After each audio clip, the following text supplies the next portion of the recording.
সুপ্রিয় দর্শক, আজকে আমরা আলোচনা করব রাসূল সাল্লাল্লাহু আলাইহি সাল্লাম রোজাদারের ফজিলত বর্ণনা করতে গিয়ে বর্ণনা করেছেন যে আমার উম্মতকে এমন ৫টি জিনিস দান করা হয়েছে যেটা অন্য কোনো উম্মতকে দান করা হয়নি।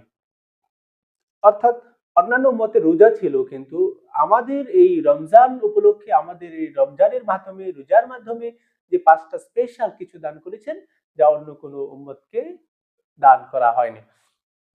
আল্লাহ রাসূল সাল্লাল্লাহু আলাইহি সাল্লাম বর্ণনা করছেন যে রোজাদারের ১ নাম্বার হচ্ছে রোজাদারের মুখের গন্ধ। সারাদিন না খাওয়ার থাকার কারণে যে তার যে পেটের যে তন্তু থেকে পেটের নালী থেকে সেগুলো থেকে এক ধরনের গন্ধ বের হয়ে আসে, যেটা আল্লাহর কাছে মেশকে ঘ্রাণের চেয়ে বেশি প্রিয়। প্রিয় ভাইরা, এই অনেকে মনে করে যে এটা মুখের দুর্গন্ধ। না, এটা মুখের দুর্গন্ধর কথা বলা হয়নি। সারাদিন না খেয়ে থাকার কারণে একেবারে পেটের ভিতর থেকে এক ধরনের গন্ধ আসে, সেটাকে বর্ণনা করা হয়েছে, যেটা আল্লাহর কাছে মেশকে ঘ্রাণের চেয়ে অনেক বেশি প্রিয়। প্রিয় ভাইয়েরা, তারপরে ২ নম্বরে রাসূল সাল্লাল্লাহু আলাইহি সাল্লাম বলেছেন, যেটা স্পেশাল ভাবে দান করা হয়েছে উম্মতে মুহাম্মাদীকে, অন্য কোন উম্মতকে দেওয়া হয়নি রোজা উপলক্ষে, যেটা এই ফেরেশতারা রোজাদারের জন্য ইফতারের পর্যন্ত, অর্থাৎ রোজা রাখা অবস্থায় সব সময় ফেরেশতারা রোজাদারদের জন্য কল্যাণের দোয়া করে, মঙ্গলের দোয়া করে থাকে, যেটা অন্য কোনো ইবাদতের ক্ষেত্রে এরকম ঘোষণা নেই। এজন্য আমরা যদি দুনিয়াতে পার্থিব জীবনেও কল্যাণ চাই, আমরা যদি সুস্থতা চাই, যেকোনো ধরনের কল্যাণ চাই, অবশ্যই আমাদেরকে রোজা রাখতে হবে। এজন্য আল্লাহ সুবহানাহু ওয়া তাআলা পবিত্র কুরআনুল কারীমে বলেছেন, আন তাসুমু খায়রুল লাকুম, যদি তোমরা রোজা রাখো সেটা তোমাদের জন্য, অবশ্যই সেটার মধ্যে তোমাদের জন্য কল্যাণ রয়েছে।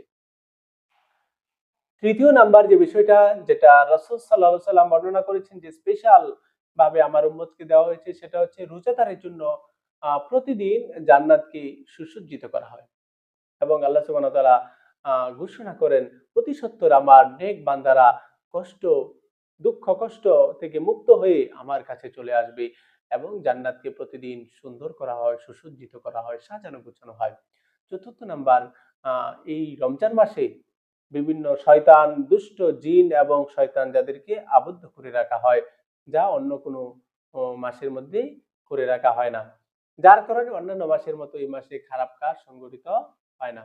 প্রিয় ভাইয়েরা, রমজানের সর্বশেষ রাতে ৫ নাম্বার যে বিষয়টা, রমজানের সর্বশেষ রাতে রোজাদারকে ক্ষমা করে দেওয়া হয়। সাহাবায়ে কেরাম আরজ করল, হে আল্লাহর রাসূল, সেই রাত কি লাইলাতুল কদর?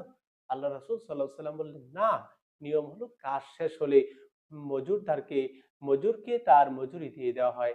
সুতরাং রমজানের ২৭ তারিখ রাত্রে তো পুরা রমজানুল করিম শেষ হয়ে যায়নি।